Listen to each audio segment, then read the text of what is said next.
Income, formula for national income लिखेंगे।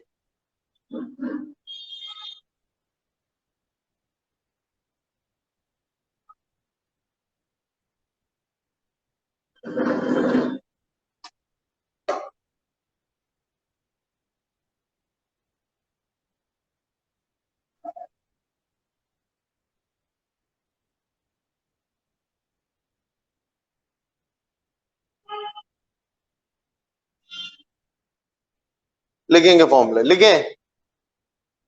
सबसे पहला net is equal to gross minus depreciation.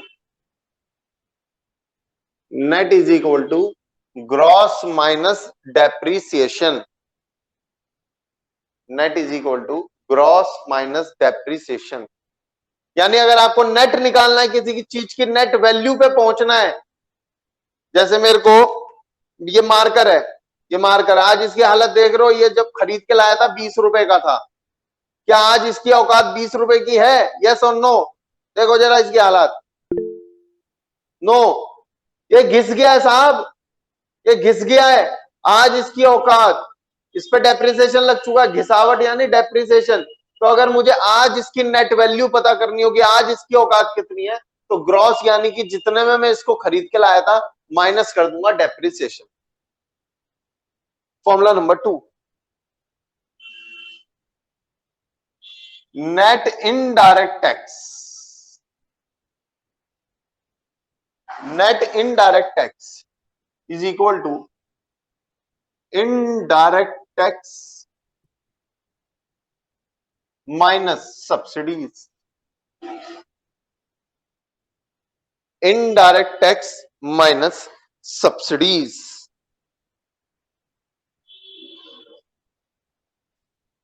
Indirect tax minus subsidies.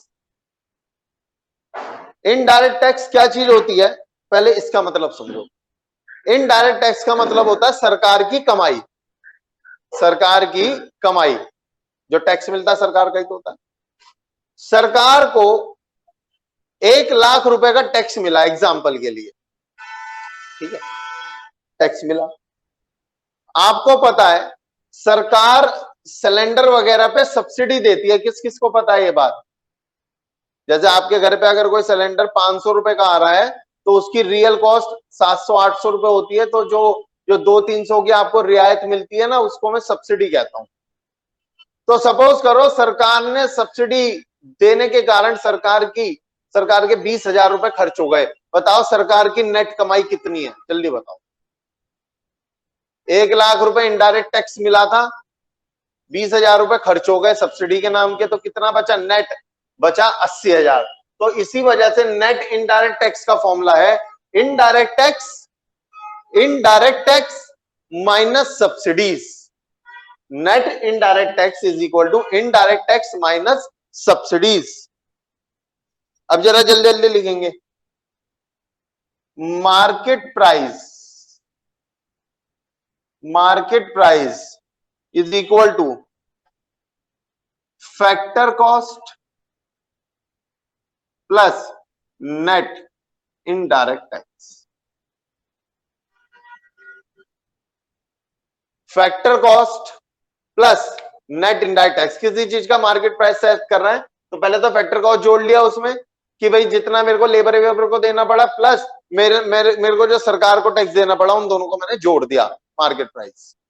तो market price is equal to factor cost plus net indirect tax. Next formula,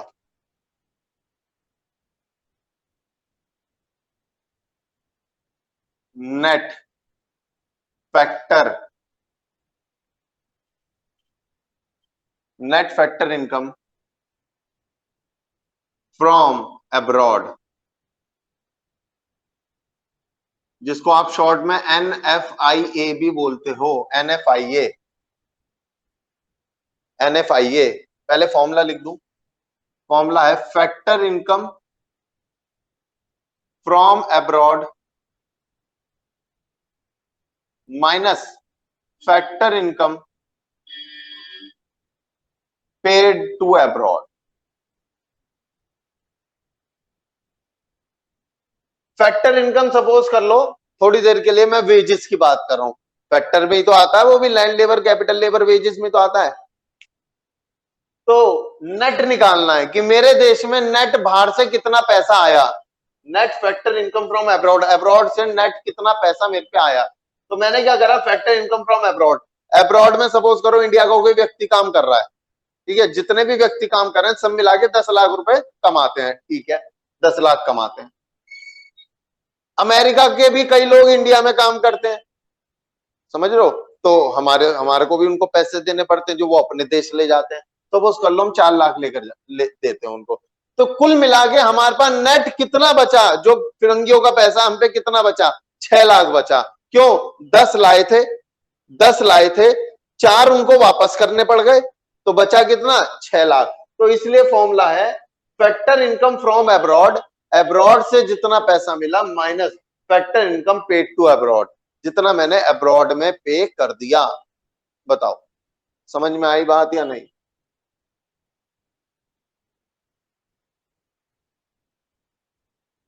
चलो अगर समझ आ गई है तो मुझे बताना। एनएफआई है ये इसका अमाउंट प्लस में भी आ सकता है, नेगेटिव भी आ सकता है और जीरो भी आ सकता है। यस और नो, पहले तो इस बात के लिए एग्री करो, यस और नो, कि सर इसका आंसर प्लस भी आ सकता है, माइनस भी आ सकता है और जीरो भी आ सकता है।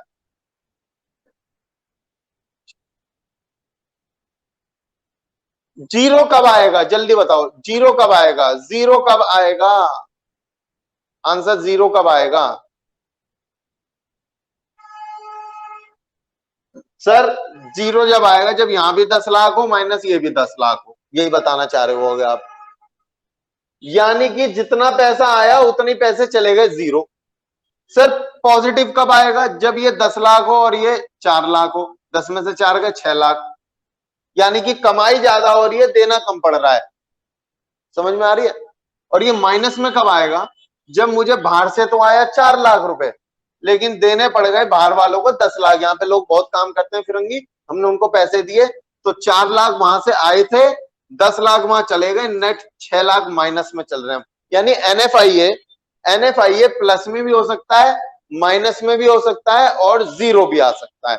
इसमें कोई दिक्कत नहीं आनी चाहिए मेरे अकॉर्डिंग, आपको दिक्कत नहीं होनी चाहिए।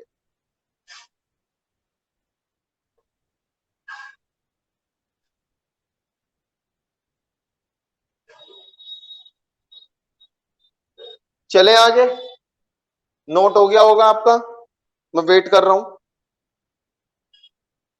हो गया, चलो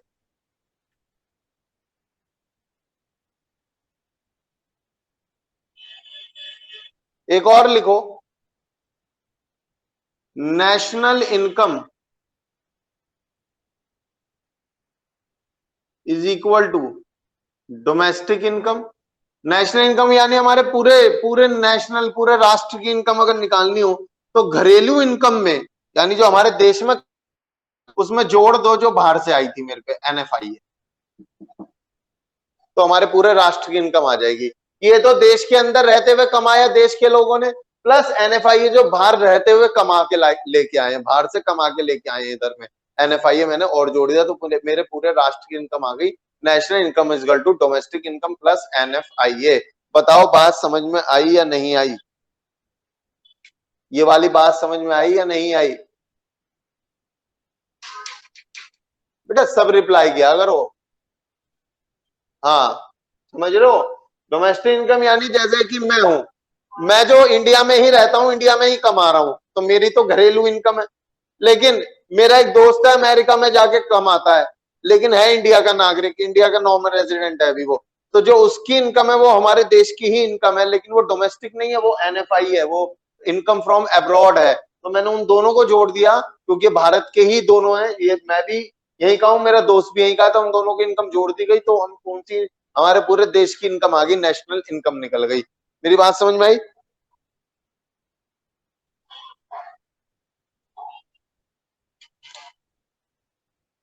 समय समय के बाद मैं इसके अंदर कुछ अपडेट करवाता रहूंगा।